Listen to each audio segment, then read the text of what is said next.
누구든지 나를 따라오려거든 자기를 부인하고 자기 십자가를 지고 나를 따를 것이니라. 누구든지 제 목숨을 구원하고자 하면 잃을 것이요 누구든지 나를 위하여 제 목숨을 잃으면 찾으리라.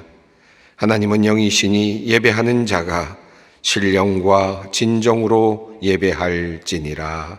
아멘.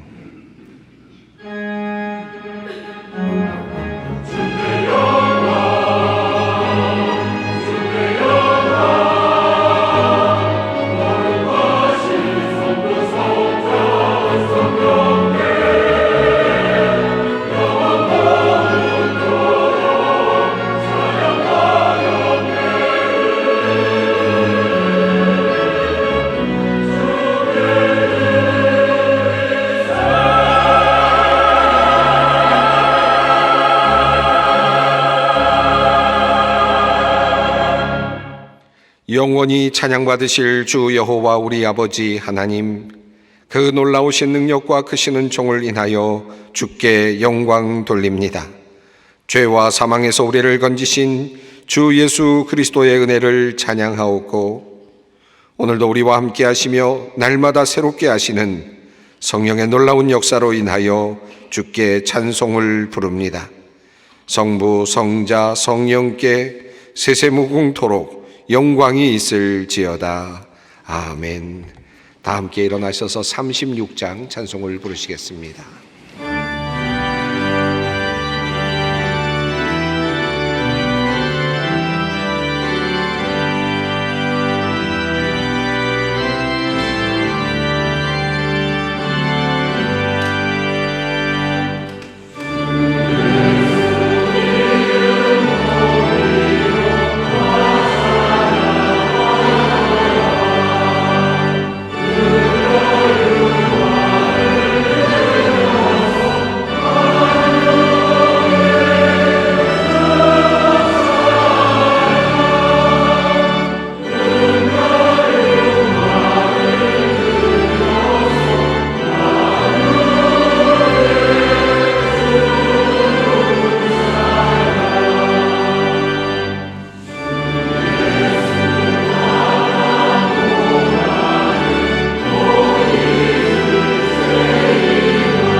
마지막까지 참아주시고 끝까지 기다려주시는 사랑의 하나님, 오늘도 주님의 용서와 사랑에 의지하여 예배의 자리로 나왔습니다. 베풀어 주신 은혜를 생각하면 감사와 찬송이 가득하오나 자신의 모습 돌아볼 때면 한없이 부끄럽고 죄송할 뿐입니다. 주님께서 사랑으로 우리를 부르시고 인도하시지만 우리는 주님의 음성을 외면하여 세상으로 나아갔고 주님을 의지하고 따르기보다는 세상의 힘과 권력에 기대어 살았음을 회개합니다. 영원한 것을 주시려고 주님께서 이 땅에 오셨으나 우리는 순간의 것, 잠시의 쾌락과 육체의 것을 탐닉하느라 부끄러운 삶을 살았음을 회개합니다. 썩어질 육체를 위하여 사느라 이웃을 돌보지 못하였고 잠시 머무는 세상에서 나그네로 사는 인생임에도 모든 것 다 가지려고 욕심을 부리다가 더럽고 추한 모습이 되고 말았습니다. 늙어감이, 나이 들어감이 깨달음과 지혜로움이 되지 못하고 도리어 악한 본성이 드러나므로 우리의 부끄러움이 되고 있사오니 주님 우리를 불쌍히 여겨 주시옵소서. 한없는 주님의 은혜를 받았으면서도 받은 은혜 나누지 못하고 도리어 다른 일을 정죄하며 용서하지 못하는 우리의 부족함을 용서하여 주시옵소서. 오늘도 우리는 주님 앞에 한없이 부끄러운 죄인들입니다. 주님 우리의 모든 죄를 십자가의 보혈로 속량하여 주시고 우리를 은혜 받은 자로 새롭게 하여 주시옵소서. 구원의 감격이 가득하며 그 감격으로 서로 용서하고 용납하는 우리가 되게 하여 주시옵소서. 지금은 하나님과 나만이 아는 죄를 생각하며 묵묵히 참회의 기도를 드립니다. 그리스도께서 하나님 곧 우리 아버지의 뜻을 따라 이 악한 세대에서 우리를 건지시려고 우리 죄를 대속하기 위하여 자기 몸을 주셨으니 영광이 그에게 세세토록 있을지어다. 그러므로 주 예수 그리스도 안에 있는 자에게 결코 정죄함이 없느니라. 아멘.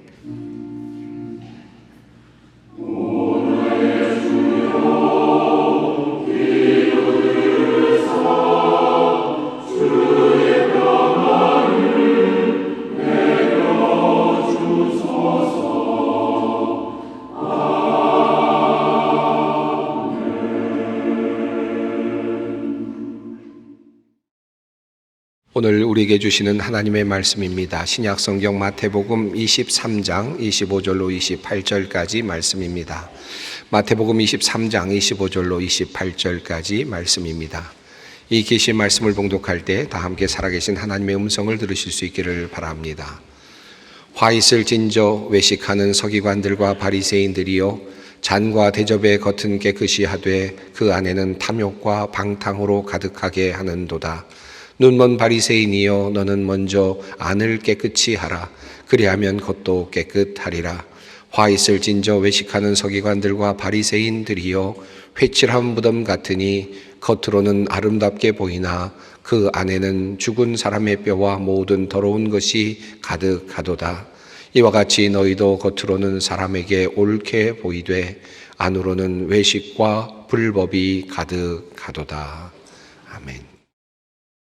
혹시 우리가 누군가에게 당신은 바리새인 같다 혹은 당신은 바리새인입니다 라고 말한다면 어느 누구도 좋아할 사람은 없을 것 같습니다. 적어도 성경을 아는 사람이라면, 그리고 기독교인이라면 그 말을 좋아할 사람은 없을 것입니다. 우리가 그렇게 바리새인을 싫어하는 이유는 예수님께서 바리새인들을 여러 번 책망하셨기 때문일 것입니다.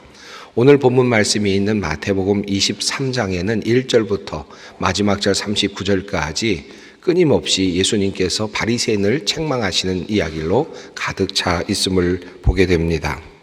어떤 부류의 사람들도 예수님께서 이처럼 강하게 질타하신 적은 없었습니다.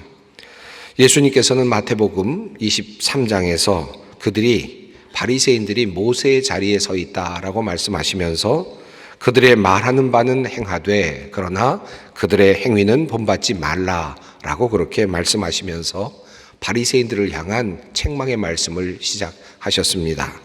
그리고 이어서 13절에서 화 있을 진저 외식하는 서기관들과 바리새인들이여 라고 말씀하시면서 책망을 이어가십니다. 그리고 다시 15절에서 16절에서 그리고 23절, 25절, 27절 그리고 29절에서 계속해서 화 있을 진저 외식하는 서기관들과 바리새인들이여 라는 말씀과 더불어서 그들을 책망하셨습니다. 그러니 성경을 읽고 있는 우리들 중 어느 누가 내가 바리새인이다 말할 수 있으며 또 내가 바리새인이다 라는 말을 좋아할 리가 있겠습니까? 성경에 나오는 바리새인들은 부정적인 이미지를 보여주는 종교인으로 그렇게 보여질 뿐입니다. 자, 그렇다면 우리가 알고 있는 이 바리새인, 우리가 듣고 있는 이 바리새인은 과연 어떤 사람들이었을까요? 우리는 바리새인 하면 우선 기본적으로 부정적인 이미지를 떠올립니다만은 사실 그들에게도 긍정적인 많은 좋은 점들이 있었던 것도 사실입니다. 바리새인이라는 이름은 구약 성경에는 한 번도 등장하지 않는 이름이죠.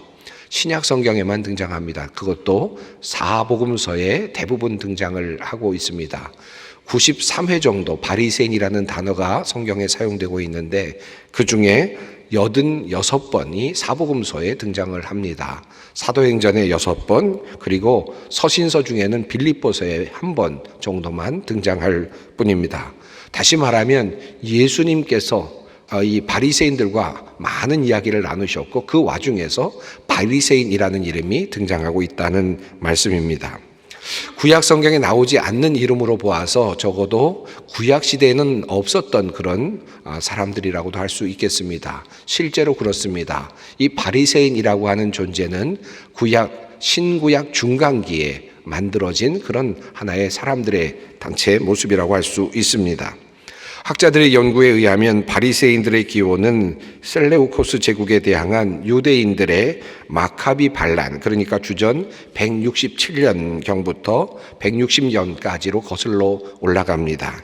이 마카비의 반란은 이제 이스라엘을 다시 회복하고자 하는 애국적인 반란이었고, 그리고 종교적으로도 또 독립을 유지하려고 하는 그런 반란이었습니다. 비록 실패로 끝났지만 그 정신을 계승한 사람들 중에 한 그룹이 바로 바리새이파 사람들이었습니다.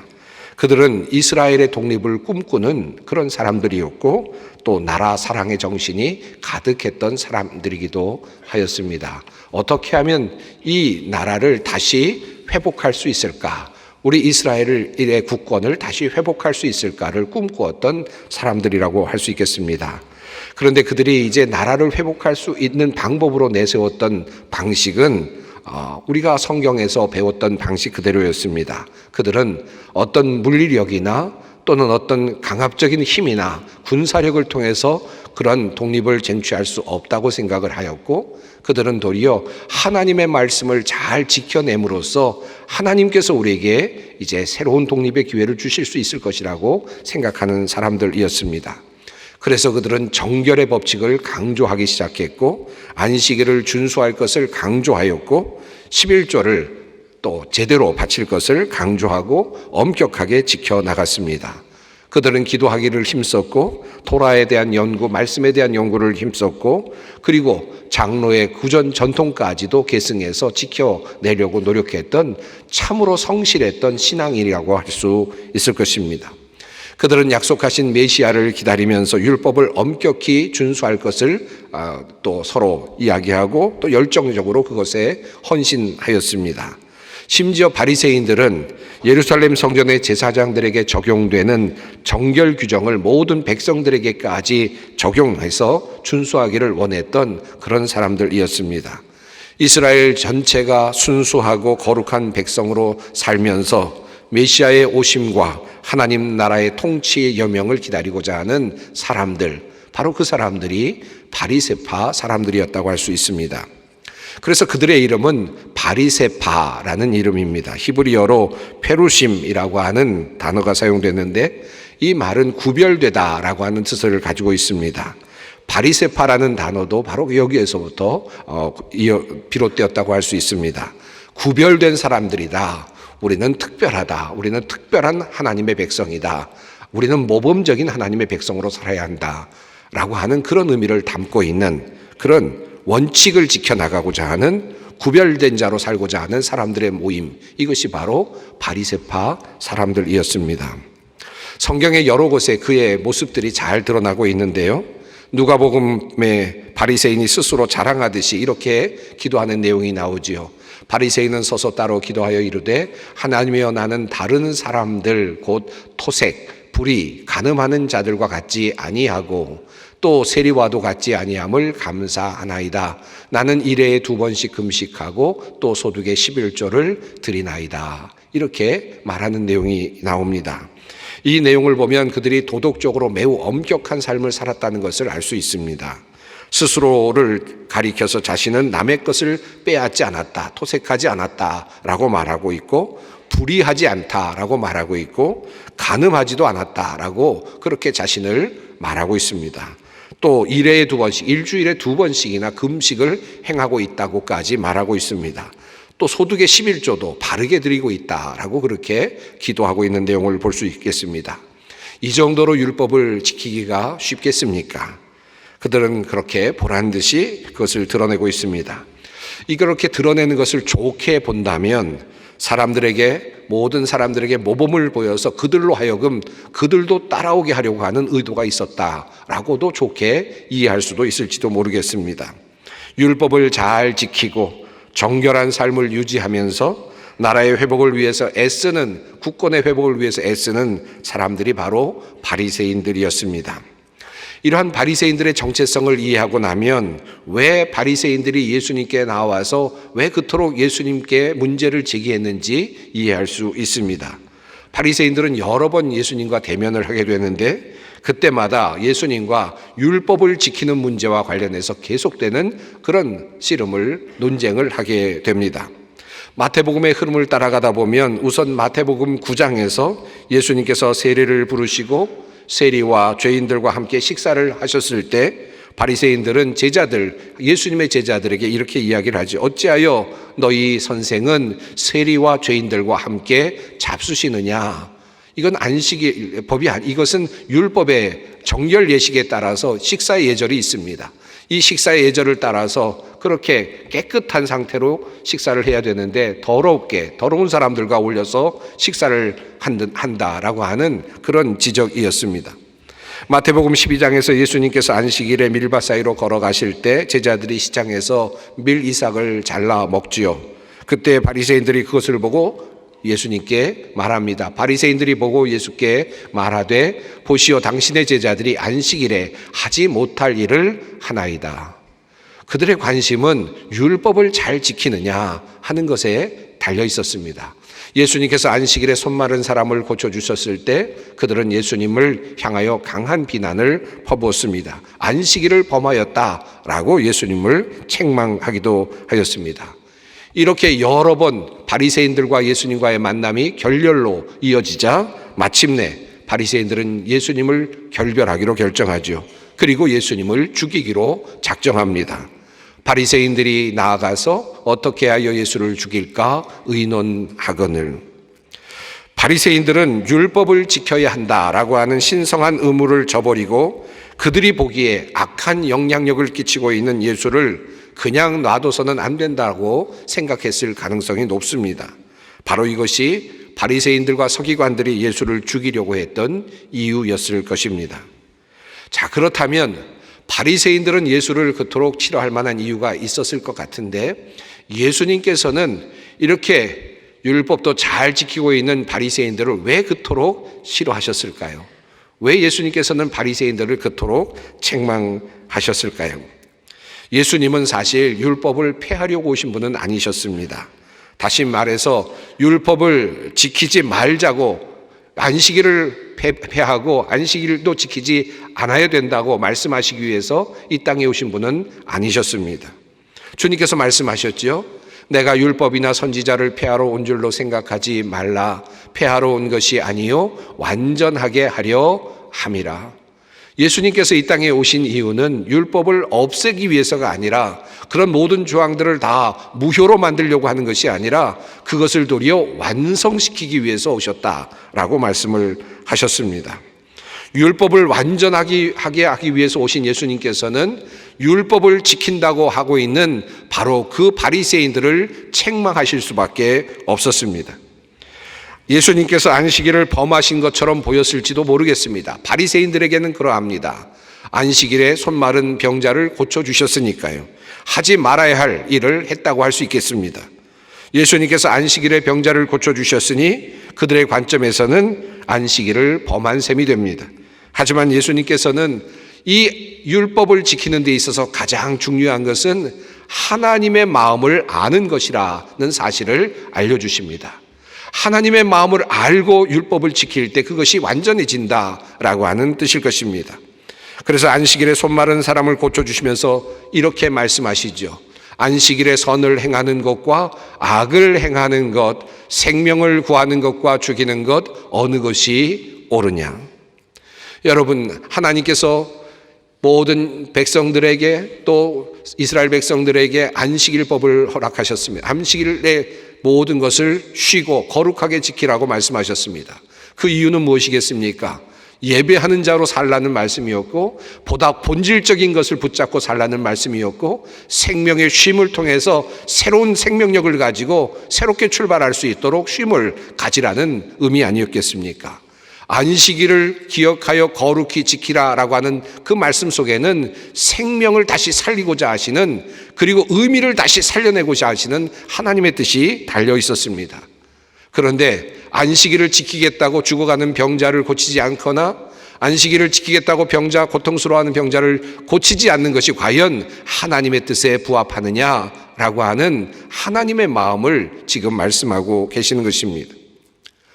예수님께서 바리새인들을 책망하신 이유들이 여러 가지가 있습니다만 그 중에 첫 번째가 있다면 그것은 바로 그들의 외식함이었습니다. 주님께서 말씀을 하시죠. 화 있을 진저 외식하는 서기관들과 바리새인들이요. 이 말씀은 여러 번, 한 번이 아니고 여러 번 반복해서 하신 말씀이고, 그 말씀에는 끊임없이 항상 함께 들어있던 내용의 말씀이 외식하는 이라고 하는 말씀입니다.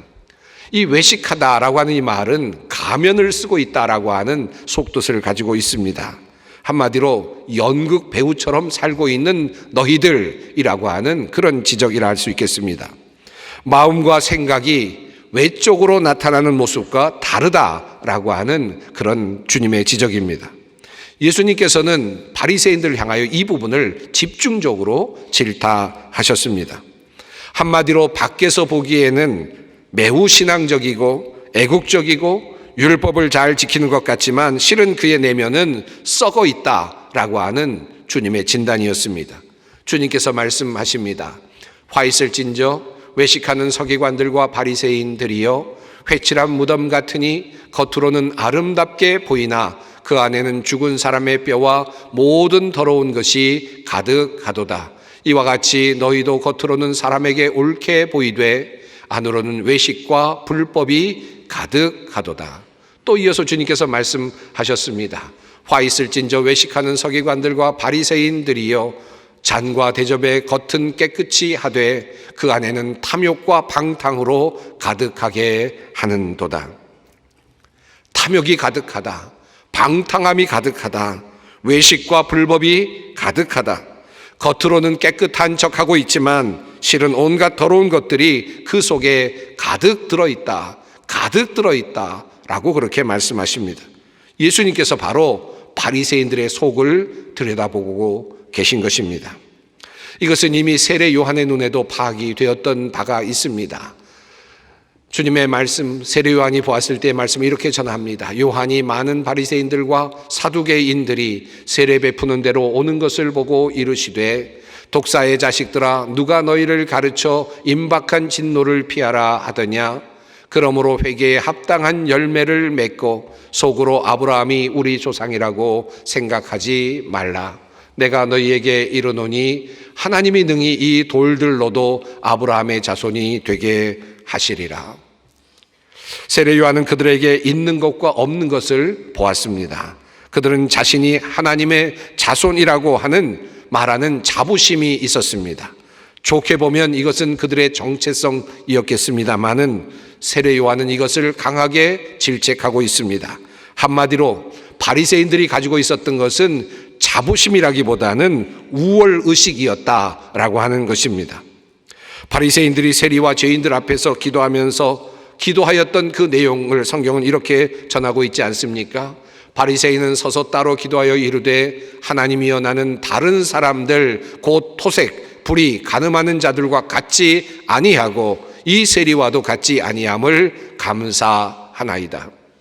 우월의식이었습니다. 나는 너희들과 다르다. 나는 너희들과 다른 존재다. 나는 다른 사람이다. 나는 바르게 신앙생활을 하고 있는 사람이다. 나에게는 결점이 없다. 라고 하는 그와 같은 의식입니다. 이렇듯 자신은 다른 사람과 다르다는 우월의식을 가지고 있는 바리새인들. 그러나 실제로 그들에게는 삶의 열매가 없습니다. 보이는 외양, 외적인 경건의 모습은 있지만 진정한 삶의 열매, 세례 요한이 말하고 있는 회개의 열매는 없습니다. 이것이 세례 요한이 보았던 바리새인의 모습입니다. 예수님께서도 지적하시죠. 어찌하여 너희 선생은 세리와 죄인들과 함께 잡수시느냐라고 하는 이 바리새인들의 도전에 대하여 주님께서 이렇게 말씀하셨습니다. 건강한 자에게는 의사가 쓸데없고 병든 자에게라야 쓸데있느니라. 너희는 가서 내가 긍휼을 원하고 제사를 원하지 아니하노라 하신 뜻이 무엇인지 배우라. 나는 의인을 부르러 온 것이 아니요 죄인을 부르러 왔노라 하시니라. 너희에게 없는 것이 하나 있다는 것입니다.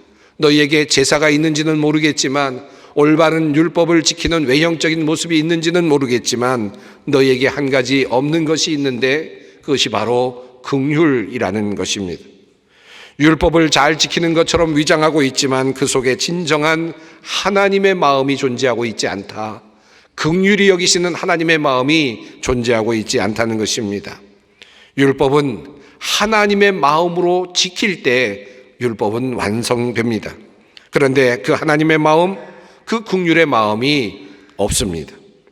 화 있을 진저 외식하는 서기관들과 바리새인들이여 너희가 박하와 회향과 근처의 11조는 들이되 율법에 더 중한 바 정의와 긍휼과 믿음은 버렸도다. 하나님 앞에 드리는 것도 많이 있지만 하나님께 11조를 드리고 많은 것을 드리는 것처럼 보이고 종교 생활도 잘하는 것처럼 보이지만 그런데 너의 삶에 정의가 없다. 너의 삶 속에 긍휼함이 없다. 너의 삶 속에 진정한 믿음이 존재하고 있지 않다. 주님께서는 이것을 지적하고 있습니다.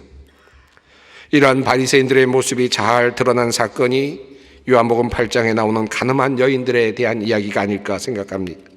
서기관들과 바리새인들이 음행 중에 잡힌 여자를 끌고 와 가운데 세우고 예수께 말합니다. 선생이여, 이 여자가 가늠하다 현장에서 잡혔나이다. 모세는 율법에 이러한 여자를 돌로 치라 명하였거니와 선생은 어떻게 말하겠나이까? 여러분 생각해 보십시오. 자기 속에 있는 죄는 감추어둔 채로, 자기 자신 속에 있는 죄악은 모두 다 감추어둔 채로 자기만 정의로운 듯 그리고 그 한 여인을 데리고 와서 돌로 치라고 명령하는 그 율법을 들이대면서 죽이겠다고 달려드는 바로 그 사람들이 바리새인들이었고 그리고 서기관들이었습니다. 그들은 가면을 쓰고 있었습니다.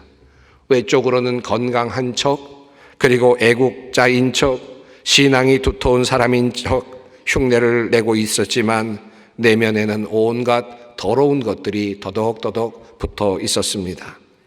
그럼에도 불구하고 그들은 다른 사람들의 잘못을 찾아내고 그들에게 부끄러움을 주고 정의라는 미명하에 사람들을 죽이려고 달려들고 있습니다. 죄인들이 정의라고 하는 이름, 정의라고 하는 구호를 들이들면서 또 다른 죄인들을 죽이는 모습, 죄인으로 만들어가고 또 죄인을 죽여가는 모습이 바리새인들의 모습이 아닐까 싶습니다. 그들은 자기 자신의 변화에는 별로 관심을 갖지 않습니다. 다른 사람들을 정죄하기에 바쁠 뿐입니다. 자기 자신을 돌아볼 생각은 별로 하지 않습니다. 그저 정의라는 이름으로 그저 율법이라고 하는 한 구절을 가지고 칼질을 하는 죽이는 그런 사람들이 되고 말았습니다. 예수님께서 바리새인들을 그토록 질타하신 이유입니다. 용서가 없는 그들은 도리어 하나님의 심판의 자리를 꿰차고는 사람들을 죽이는 자리에 서 있었습니다. 그들은 율법, 하나님의 이름으로 주어졌던 그 율법을 그 율법의 이름으로, 정의의 이름으로 사람들을 죽입니다. 죄인이 정의라는 이름으로 죄인을 죽이는 일들이 일어나고 있습니다. 그 절정의 자리에 예수 그리스도의 십자가가 자리하고 있습니다. 바리새인들은 그 헛된 경건으로 하나님의 아들 예수 그리스도까지도 죽이게 되는 그와 같은 죄악을 저지르게 되었습니다. 예수님께서는 그들의 헛된 경건의 열정에 희생양이 되고 말았습니다. 이미 수많은 선지자들이 그렇게 희생이 되었고 죄 없는 사람들이 그렇게 그 형장의 이슬로 사라졌습니다. 예수님 이후에도 수많은 사람들이 억울하게 정의라는 이름으로, 율법이라는 이름으로 정의를 가장한 어떤 정치적인 이유로 그렇게 희생되고 죽어갔습니다. 여전히 오늘도 그것은 진행되고 있습니다. 바로 예수님께서 그들과 함께 하셨고 예수 그리스도의 십자가는 바로 그 자리에 놓여 있습니다. 예수님의 십자가의 희생은 악한 이방인들의 손에 의해서 자행된 것이 아니었습니다. 아무것도 모르는 강도와 같은 사람들에 의해서 무차별적으로 죽임을 당한 그런 사건도 아니었습니다. 도리어 경건하다고 자부하는 사람들, 경건을 자신의 가치로 치장하고 정의라고 하는 이름을 들먹이는 사람들에 의해서 예수 그리스도의 희생은 일어났습니다. 예수 그리스도의 살인사건은 바로 그렇게 진행이 되었습니다. 종교를 가진 사람들, 그러나 하나님의 마음을 참으로 알지 못하고 참으로 모자란 사람들이 만들어낸 비극이 바로 예수 그리스도의 십자가입니다. 그들에게는 진정한 하나님의 마음이 없었고 긍휼함이 없었고 용서가 없었습니다. 그들에 의해서 우리 예수님께서 희생을 당하신 것입니다. 바로 우리들입니다. 제가 미국에서 공부할 때 보스턴 지역에서 조금 한 30분, 40분 정도 북쪽으로 올라가면 세일럼이라고 하는 자그마한 마을이 있었습니다. 보스턴 대학교의 기숙사, 신학교 기숙사도 그곳에 하나가 있어서 그곳에 사는 또 신학생들도 있었습니다. 종종 그 도시를 방문하곤 하였습니다. 그런데 이 작은 마을에는 아주 정말 치명적인 아주 힘든 역사가 하나 존재합니다. 세일럼의 마녀 재판이라고 하는 사건이 일어났던 장소이기 때문입니다. 미국이 아직 영국의 식민지였던 시절에 당시 보스턴 근교 세일럼에서 벌어졌던 마녀 사냥은 많은 사람들에게 큰 아픔이 되었고 지금까지도 전해 내려오는 비극적 사건이 되어 왔습니다. 발단은 1692년 1월 22일 매사추세츠의 청교도 목사 사무엘 페리스의 딸과 그리고 조카가 발작과 이상 행동을 보였게 되었습니다. 이 두 소녀를 치료하게 되었던 윌리엄 그릭스 의사는 여러 날 그 아이들을 치료하였지만 증상이 낫지 않게 되자 2월 중순쯤에 이들이 악마의 소나기에 떨어졌다라고 하는 진단을 내리고 맙니다. 문제는 이 아이들 둘만이 이런 증상을 보인 것이 아니라 이후 두 소녀와 비슷한 증상을 보이는 여러 사람들이 나타났다는 것입니다. 그리고 이렇게 증상을 나타나는 사람들마다 마녀로 지목이 되었고 몇 개월 동안 재판이 진행이 되었습니다. 훗날 연구에 의하면 아이들의 증상은 당시 주식이었던 밀과 귀리의 곰팡이균 집단 감염으로 확인이 되었습니다마는 그때에는 광기가 서려 있었습니다. 재판을 주도하고 영향력을 발휘했던 코튼 마터 목사님은 이 재판을 일종의 명분으로 삼아서 민중의 신앙심을 회복할 절호의 찬스로 삼고 싶어 했습니다. 또 재판이 일어나자 세일럼의 유력 가문들은 정적을 해치우는데 이를 이용하고자 하기도 하였습니다.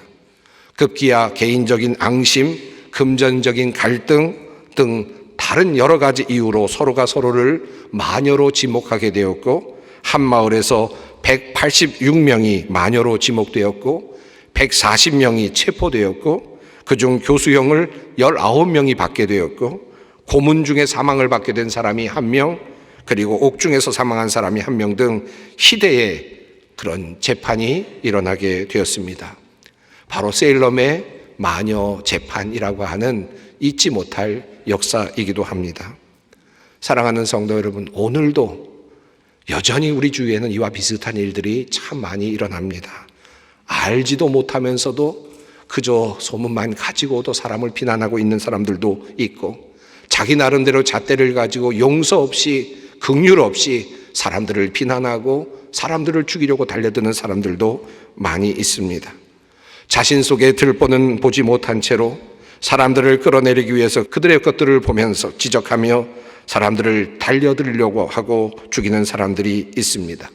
그들에게는 하나님의 마음이 없습니다. 긍휼함이 없습니다. 용서도 없습니다. 오직 명목적인 정의만이 남아있을 뿐입니다. 질투심과 탐욕과 온갖 더러운 것들이 이들의 마음을 주장하고 있을 뿐입니다. 최근 선거철을 맞이하면서 여러 상황 속에서 이와 비슷한 모습들이 많이 나타나고 있는 것 같아서 마음이 참 아픕니다. 바리새인들의 모습 속에 숨겨져 있는 나의 모습을 우리가 볼 수 있기를 바랍니다. 오늘 사순절기에 주님을 십자가에 못 박은 바리새인들의 모습을 우리 가운데서 함께 볼 수 있었으면 좋겠습니다. 애통하는 마음으로 우리 모두가 주님 앞으로 나아가십시다.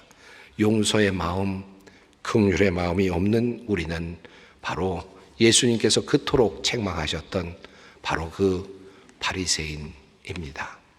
기도하겠습니다. 사랑과 긍휼이 풍성하신 하나님, 우리는 늘 하나님을 바르게 따르고 있다고 자부하지만 실상은 욕망과 탐욕, 거짓에서 벗어나오지 못하는 불쌍한 존재들입니다. 우리의 욕망을 이루기 위해 하나님을 들먹이고 신앙을 들먹이는 우리는 바로 주님께서 그토록 미워하신 바리새인임을 깨닫습니다. 우리가 주님을 십자가에 메어 달았음을 회개합니다. 주님, 오늘도 우리가 그런 일을 하고 있다면 돌아서게 하시고 회개에 합당한 열매를 맺게 하여 주시옵소서. 주님의 마음을 본받는 자 되게 하여 주시옵소서. 예수님의 이름으로 기도드리옵나이다. 아멘. 우리 주 예수 그리스도의 은혜와 하나님의 사랑과 성령의 교통하심이 너희 무리와 함께 있을지어다. 아멘.